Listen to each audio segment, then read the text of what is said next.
अस्सलाम वालेकुम गाइस। सो आज से कुछ दिन पहले मैं लाहौर गया। इसका हमने एक व्लॉग भी बनाया और आप लोगों ने उसको खूब पसंद भी किया, उसको खूब देखा भी।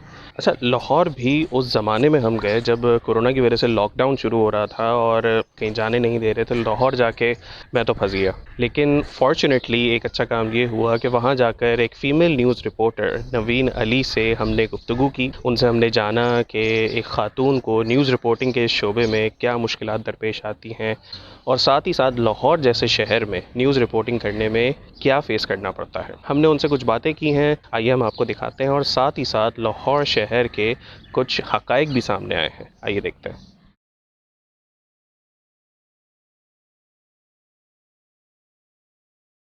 जी, अस्सलाम वालेकुम नवीन, कैसी हैं आप? वालेकुम अस्सलाम सनी, मैं बिल्कुल ठीक हूँ। आप बताएं कैसे हैं? बिल्कुल ठीक ठाक। अच्छा नवीन, स्टडीज़ क्या थी, शुरुआत क्या थी, एकेडमिक्स कहाँ से, किस शहर से हासिल की? देखिए, मैं बेसिकली लाहौर की हूँ और मैं शुरू से ही लाहौर की हूँ। मैं ही नहीं बल्कि मेरे घर वाले भी लाहौर के हैं, हम पक्के लाहौरी हैं। और मैंने जो स्टडीज़ की थी बड़ी सिंपल स्टडीज़ है। मैट्रिक किया, एफए किया, बीए किया और इस सब के दरमियान मेरा चूँकि इंटरेस्ट ज़्यादा नहीं था स्टडीज़ के दौरान स्टडीज़ में, और बड़ी अजीब सी स्टूडेंट थी मैं, ना ज़्यादा नालायक और ना ही ज़्यादा लायक, क्योंकि मेरा ध्यान ज़्यादा टीवी की तरफ, एंटरटेनमेंट की तरफ बहुत ज़्यादा मेरा ध्यान था। और जब मैं बीए कर रही थी, मुझे बहुत अच्छी तरह याद है कि मुझे लास्ट टाइम बाबा ने बोला कि अगर तुमने अब अच्छे नंबर ना लिए तो तुम्हें मास्टर्स में एडमिशन नहीं दिलवाना। तो ये बात मेरे लिए काफ़ी अजीब सी थी कि भाई अगर मेरा मास्टर्स में एडमिशन ना हुआ तो मैं कैसे आगे पढ़ सकूँगी और मैं कुछ नहीं कर पाऊँगी अगर मैंने मास्टर्स ना किया तो फिर मैंने बीए में कुछ मेहनत शुरू की और करते करते इतना आ गया कि मैंने अपनी क्लास में टॉप कर गई। ये सब कुछ बहुत अचानक हुआ और उसके बाद लकीली मैंने क्वीन मैरी, क्योंकि मेरे घर के बिल्कुल पास ही क्वीन मैरी कॉलेज, उधर एक मास्टर्स का एक सेशन स्टार्ट हुआ था, तो ज़्यादा दूर दूर नहीं जाने देते थे बाबा। तो मैंने मास्टर्स में एडमिशन लिया और फर्स्ट लिस्ट में मेरा नाम आ गया। तो ये मेरे लिए बहुत मैं लकी थी इस हवाले से कि मैंने कुछ ही अर्सा पढ़ा और टॉप किया। दैन मैंने क्वीन मैरी में मास्टर्स मैथ्स कम्युनिकेशन में एडमिशन ले लिया और दैन मैंने मैथ्स कम्युनिकेशन किया। तो ये थी मेरी स्टडीज़। तो न्यूज़ रिपोर्टिंग का ख्याल कैसे आया? मुझे आइडिया नहीं था कि मैं रिपोर्टर बन जाऊंगी, लेकिन जब मैंने मैथ्स कॉम शुरू किया, चूँकि मेरा इंटरेस्ट भी था एंटरटेनमेंट की तरफ, तो मैथ्स कॉम में एडमिशन सिर्फ एक इसलिए था कि क्योंकि ऑलरेडी मेरा इंटरेस्ट था। तो वहाँ पे हमारे सीनियर एडिटर हैं जंग ग्रुप के वासिफ नागी साहब, वो एक लेक्चर देने के लिए वहाँ पे आते थे, मीडिया हिस्ट्री हमें पढ़ाते थे। तो हमें ये पता लगा, पूरी क्लास में अनाउंस हुआ कि वासिफ नागी साहब के साथ ही हम लोगों ने इंटर्नशिप भी करनी है। मेरा इंटरेस्ट पैदा हुआ कि क्यों ना मैं जंग अखबार में, जंग जैसे बड़े इदारे में क्यों ना काम करूं और अखबार में मैं, कितना अच्छा लगेगा मुझे कि मेरा नाम अखबार में छपा हुआ होगा। एक अजीब सा क्रेज़ पड़ गया। पहला आर्टिकल लिखा और जंग में पब्लिश हो गया। वो खुशी का दिन था, पहली बार मुझे इतनी खुशी महसूस हुई कि जंग अखबार के अंदर नवीन अली का नाम मौजूद है। नागी साहब मुझे, वासिफ नागी साहब बहुत ज़्यादा अप्रिशिएट करते थे। इंटर्नशिप शुरू की, 1 महीने की इंटर्नशिप थी जंग अखबार में, और वहाँ पे मैंने इंटर्नशिप शुरू की और मेरा काम वासिफ नागी साहब को अच्छा लगा और उन्होंने मुझे कहा कि तुम परमानेंट मेरे साथ अटैच हो जाओ। अब मैंने मास्टर्स के साथ साथ वासिफ नागी साहब के साथ काम करना शुरू कर दिया और तकरीबन मैंने 10 महीने उनके साथ काम किया। अचानक मैं बिल्कुल, वो फ्लोर, हमारी बिल्डिंग इस तरह से बनी हुई है कि ग्राउंड फ्लोर पे जंग का ऑफिस है और सेकंड फ्लोर पे जियो का ऑफिस है। अचानक एक दिन मेरा जियो के ऑफिस में चक्कर लगा। वो सीन मैंने देखा तो मुझे बहुत अच्छा लगा कि सब न्यूज़ रिपोर्टर्स बैठे हुए हैं, पूरे न्यूज़ रूम का माहौल बहुत शानदार था। उस दिन मेरी नींद उड़ गई और उस दिन मैंने फ़ैसला किया कि मैंने जंग से निकल के जियो में आना है। और वो पहला दिन था जब मैंने ये एम डिसाइड कर लिया था कि हाँ, अब मुझे जियो में आना है। तो इस तरह से मैं जियो तक पहुँच गई। बहुत मेहनत की थी इसके लिए भी। अच्छा, पाकिस्तान में लड़की का जॉब करना मोहल्ले में, ख़ानदान में, अब 2020 है, किस तरीके से लिया जाता है इसको? देखिए, अभी भी ना जैसे कहा तो जाता है कि मर्द ख़वातीन एक ही तरह से काम कर रही हैं, मर्द ख़वातीन में कोई फ़र्क नहीं समझा जाता। ये सब कुछ ना सिर्फ अब ज़ुबानी कलामी और किताबी बातें रह गई हैं। हकीकत में ऐसा नहीं है। अगर तो आपको आपकी फ़ैमिली सपोर्ट करती है तो फिर दुनिया जाए भाड़ में। मेरी फ़ैमिली, मेरा सिचुएशन ये था कि मेरी फ़ैमिली मुझे बहुत ज़्यादा सपोर्ट कर रही थी। स्पेशली मेरे जो फादर हैं वो मुझे बहुत ज़्यादा सपोर्ट कर रहे थे। वो मुझे टोटली बूस्ट कर रहे थे बार बार कि करो करो करो, कर जाओगी, तुम कर जाओगी। लेकिन जो अभी भी कल्चर है ना सोसाइटी का, जब मैं पहली बार जब न्यूज़ रिपोर्टर बनी, मेरी रिपोर्ट्स चलना शुरू हुई, तो मेरे कानों तक इस तरह के जुमले पहुँचते थे कि लड़की का स्क्रीन पे आना, ये क्या कर रहे हो, ये है फ़लाँ है फ़लाँ। मतलब कुछ गैर इखलाकी जुमले भी मैं सुनती थी, लेकिन वो सुन के इस तरह से रिएक्ट करती थी कि एक कान से सुने और दूसरे कान से निकाल दिए। क्यों? क्योंकि सिर्फ़ और सिर्फ जो मेरे फैमिली मेम्बर्स हैं, जो मेरे फादर हैं, जो मेरी मदर हैं, वो मुझे सपोर्ट कर रही थी। लेकिन आज भी सूरत हाल यूँ ख़राब है कि लड़की का जॉब करना और स्पेशली मीडिया की जॉब करना ना नॉर्मली अच्छा नहीं समझा जाता। अभी भी बहुत सारी बातें सुननी पड़ती हैं। अच्छा, रिपोर्टिंग में सबसे भयानक तजुर्बा? ओफ, कोई एक नहीं है, बहुत सारे हैं। स्पेशली जलसे जब होते हैं वो तो बहुत ज़्यादा वर्स्ट सिचुएशन होती है। सबसे जो भयानक तजुर्बा था YDA की अक्सर एहतजाज चल रहे होते हैं, अक्सर स्ट्राइक्स उनकी हो रही होती हैं। इस दौरान हुआ ये था कि मैं जिना हॉस्पिटल गई, मुझे बताया गया कि वहाँ पे यंग डॉक्टर्स ने OPD बंद कर दी है ऐलान किए बगैर। तो वहाँ पे मरीज़ जो आते हैं वो बेचारे बहुत ज़्यादा गरीब लोग होते हैं और उनकी तकलीफ़ आप देख नहीं पाते। अब मैंने चूँकि जियो के साथ उनका स्पेशली क्लैश भी चल रहा होता है, YDA वालों का अक्सर चल रहा होता है। मेरे कैमरामैन मेरे साथ थे और उनके गले में कार्ड था जियो का। हम लोगों ने अपनी आइडेंटिटी वैसे छुपाई हुई थी, लेकिन कैमरामैन अपना कार्ड उतारना भूल गया। हम लोग एंटर हुए हैं तो हम पे एकदम से धावा बोल दिया गया, क्यों आए हैं, ये जियो वाले हैं, ये हमारी गलत खबरें चला रहे हैं, इनको मारो। जब मेरे कैमरामैन को हिट किया गया तो डेफिनेटली मैं टीम की इंचार्ज हूँ, तो मुझे अपनी टीम को सेफ़ भी रखना है।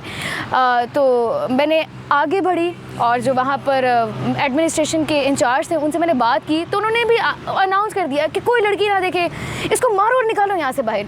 जिस टाइम उन्होंने ये अनाउंस किया तो डॉक्टर्स ने धावा बोला मेरे पे, मेरे कैमरामैन पे, फ़ोन पकड़ के तोड़ दिए। और भरे मर्दों के मजमे में मैं अकेली लड़की थी जब मुझे इस तरह की पिटाई का सामना करना पड़ा था। बहुत वर्स्ट एक्सपीरियंस था, रोना भी आया। लेकिन जब मैं बाहर आई तो ऑफिस से फ़ोन आया कि नवीन तुम बहुत बहादुर हो, कैमरे पे आओ, आके बताओ किसने क्या क्या किया। तो जब ऑफिस से इस तरह से फ़ोन आया तो मेरा जिगरा बड़ा हो गया और मैंने फिर बाहर निकल के सारी सिचुएशन बताई। अगर ऑफिस फ़ोन ना करता तो उससे ज़्यादा बुरा दिन मैंने उससे पहले कभी नहीं देखा था। इसके अलावा कोई और लम्हा जो बड़ा आपने फ़ख्र महसूस किया हो कि आज मैंने अपने वालिद साहब की बेटी होने का हक़ अदा कर दिया, एक सोशल रिस्पॉन्सिबिलिटी अपने प्रोफेशन के ज़रिए मैंने अदा की है? एक वाक़या मुझे भूलता नहीं है। हालांकि मैं इस तरह की चीज़ों को नहीं बोलती, कभी भी नहीं, जिक्र भी नहीं करती, लेकिन अभी आपने चूँकि सवाल के लिए मुझे बताना पड़ेगा। अब्दुल सत्तार ईदी साहब की डेथ हुई थी और उनके कुल चल रहे थे और कुलों की रस्में कुल अदा की जा रही थी। तो मेरी ड्यूटी लगी बिल्किस ईदी होम, वहाँ पे सब लोग बैठे हुए थे। बड़ी एक अजीब सी सिचुएशन थी कि मुझे एक बच्चे की रोने की आवाज़ आई। मैं सोच रही थी कि हम सारे यहाँ पे बैठे हुए हैं, मुझे एक बच्चे की रोने की आवाज़ आ रही है और कोई रिस्पांस नहीं दे रहा यहाँ पे बैठा हुआ। मैंने वहाँ से उठी और मैं निकल के तो वो एक कमरा काफ़ी बड़ा बना हुआ था, उस कमरे से बाहर निकल के बैक साइड पे आई। बैक साइड पे तो एक स्टोर रूम सा बना हुआ था, वो बंद था, उसका दरवाज़ा भी बंद था।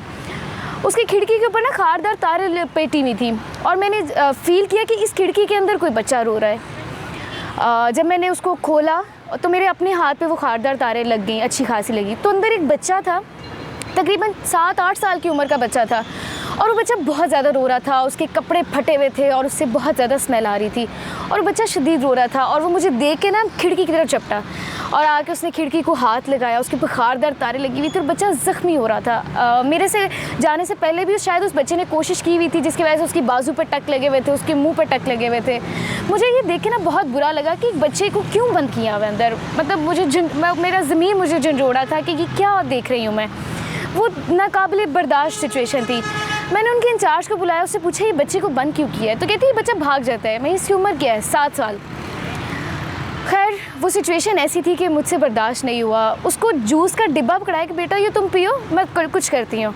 बच्चे को ये भी समझ नहीं था आ रहा कि वो कैसे पिए, क्योंकि वो टोटली साइको हो चुका था अंदर कमरे में। आई डोंट नो, वो बच्चा ऐसा लग रहा था कि तकरीबन 1-1.5 माह से वो उस कमरे के अंदर बंद है और किसी ने उसको पूछा तक नहीं है। उस बच्चे ने उस जूस के डिब्बे को फाड़ा, खींचा, अजीब सा हरकतें कर रहा था।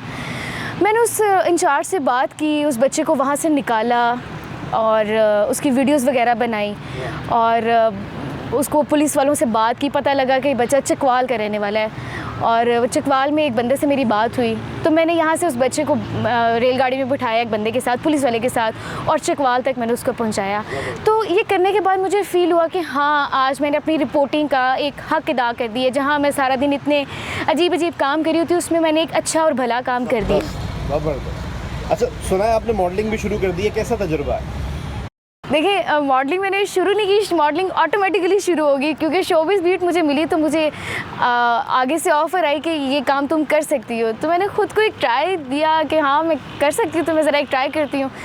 तो मैंने इस तरह से कुछ शूट्स किए, एक्सपीरियंस बहुत अच्छा था। लेकिन मैं इतना ज़रूर कहूँगी कि शोबिज़ की जो फील्ड है वो रिपोर्टिंग की फील्ड से 10,000 गुना ज़्यादा टफ़ है, बहुत टफ़ फील्ड है वो।